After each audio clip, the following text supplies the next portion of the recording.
बिस्मिल्लाहिर्रहमानिर्रहीम। अस्सलाम वालेकुम। पाक फ़ोन पर वेलकम। अच्छा दोस्तों, आप ये देख रहे हैं ये टेक्नो का स्पार्क 6 गो ये फ़ोन है और ये सामने चार्जिंग वाला जो चार्जर टेस्टर है ये भी लगा हुआ है और फ़ोन को चार्जिंग भी लगी हुई है। दिखाना ये चाह रहा हूँ कि इसमें चार्जिंग का फ़ॉल्ट था और कैसे कैसे ठीक किया, और आखिर में मैं आपको कंपोनेंट भी वो दिखाऊँगा जो इसमें से ख़राब निकले। तो ये देखा जा सकता है ये चार्जिंग पूरी प्रोसेसिंग हो रही है इसकी 0.91 ये एम्पेयर ले रहा है और 0 पे भी आ रहा है। मतलब ये चेंज कर रहा है उसकी हीट के हिसाब से, अपने सिस्टम के हिसाब से बिल्कुल परफेक्टली ये वर्क कर रहा है, देखा जा सकता है। तो अब चलते हैं जी, इसको छोड़ देते हैं। ये चार्जर पीछे लगा हुआ है जी, ये LG वाला चार्जर है मेरे पास।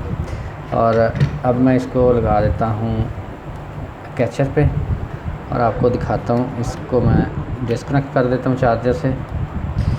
फ़ोन अभी ऑफ़ है, ऑन है, तो इसको मैं बोर्ड को आपको निकाल के दिखाता हूँ ताकि आपको चीज़ों का पता चले कि कहाँ कहाँ से क्या हो रहा है।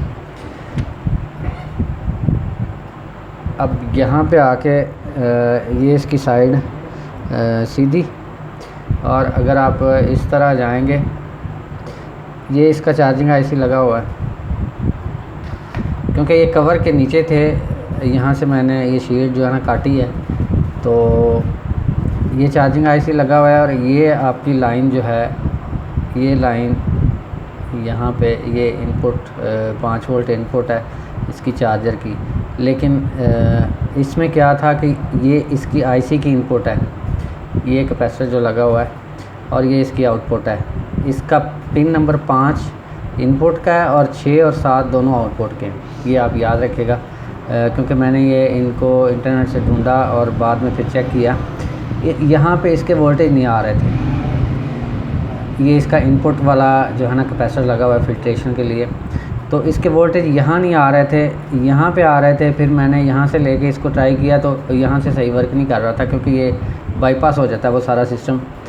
तो फिर पीछे वाली साइड पे यहाँ पे कुछ कंपोनेंट लगे हुए हैं, ये भी चार्जिंग को कंट्रोल कर रहे हैं। और यहाँ से क्या चीज़ ख़राब निकली, एक तो ये डायोड जो है ना ये जला हुआ निकला, और दूसरा एक इसका ये जो इसको थायरिस्टर कह सकते हैं आप, ट्रांजिस्टर कह सकते हैं, या इस तरह की कोई भी चीज़ आप कह सकते हैं। ये Q से ही इनको लिखा जाता है। तो ये इस तरह का होता है। बिल्कुल आपको 100% चीज़ दिखा देता हूँ। ये है, इसको चेक करके भी आपको दिखाता हूँ कि इसको चेक कैसे करना है। ये 3 पॉइंट है इसके। ये ग्राउंड नहीं है इसका, ये इसका जो है ना आउटपुट इसको आप कह सकते हैं। इसको इधर रख देते हैं। दूसरा इसमें जो चीज़ ख़राब थी वो ये था इसका डायोड, सॉरी, इसकी एक साइड जली हुई। यहाँ से मुझे शक हुआ कि इसके करीब करीब कुछ है। ये कैसे ख़राब हुआ, ये हुआ कि आपके जो चार्जर के वोल्टेज थे ना, वहाँ से इसको हाई वोल्टेज या कुछ गलत किस्म का सिग्नल मिला, उसकी वजह से ये जो है ना जल गया इसका ट्रांजिस्टर, इसको कह सकते हैं। और इसको मैं आपको चेक करके दिखाऊंगा। ये यहाँ पे मैंने रख दिया और मल्टीमीटर को मैं सेट कर रहा हूँ डायोड मोड पे या कंटिन्यूटी मोड पे। तो यहाँ से आप देख सकते हैं कि शॉर्ट करने से। अब इसको मैं इस तरह आपको दिखाऊंगा। ये पिन इसकी चलती है, ठीक हो गया, और ये पिन इसकी बिल्कुल नहीं चलती।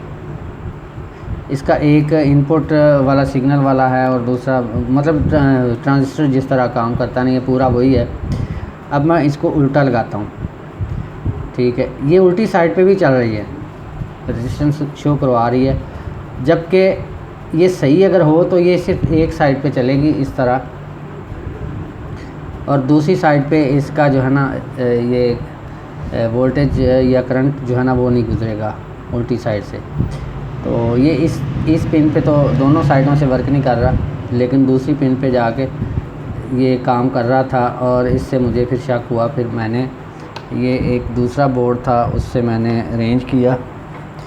ये था ये भी शायद Q मोबाइल का कोई मॉडल है, तो यहाँ से मैंने ये उठाया। ये एग्जैक्ट सेम नंबर तो नहीं है, लेकिन ये काम कर रहा है यहाँ पे। और नंबर अगर सेम नहीं भी लेकिन इसकी वर्किंग जो है ना वो ठीक है। NPN या PNP 2 किस्म के होते हैं। दोनों के मैंने पॉइंट चेक कर लिए थे कि कैसे कैसे जो है ना ये चेक करेंगे। कैसे चेक किए थे फिर आपको दिखा दूँ कि इसको मैंने रखा एक, इसको जो आप कह सकते हैं कलेक्टर इसका, तो इस तरह लगा के फिर जो दूसरा पीस था उससे भी लगा के देखा, तो इस तरह से मुझे ये पता चल गया कि ये ख़राब है। तो इसको अब फिट करके मैं इसको जो है ना कंफर्म करता हूँ। और क्योंकि मैं चार्जिंग चेक कर चुका हूँ, सारा कुछ चेक कर चुका हूँ, तो ये स्पार्क 6 गो है। अगर इसमें चार्जिंग का फॉल्ट आए तो आप इस तरह से इसको जो है ना ट्रेस कर सकते हैं। उम्मीद है कि ये इन्फॉर्मेशन आपको बहुत काम आएगी। दुआ में याद रखिएगा, वीडियो को लाइक करना ना भूलिएगा और हो सके तो दोस्तों से भी शेयर कर दीजिएगा। अल्लाह हाफ़िज़।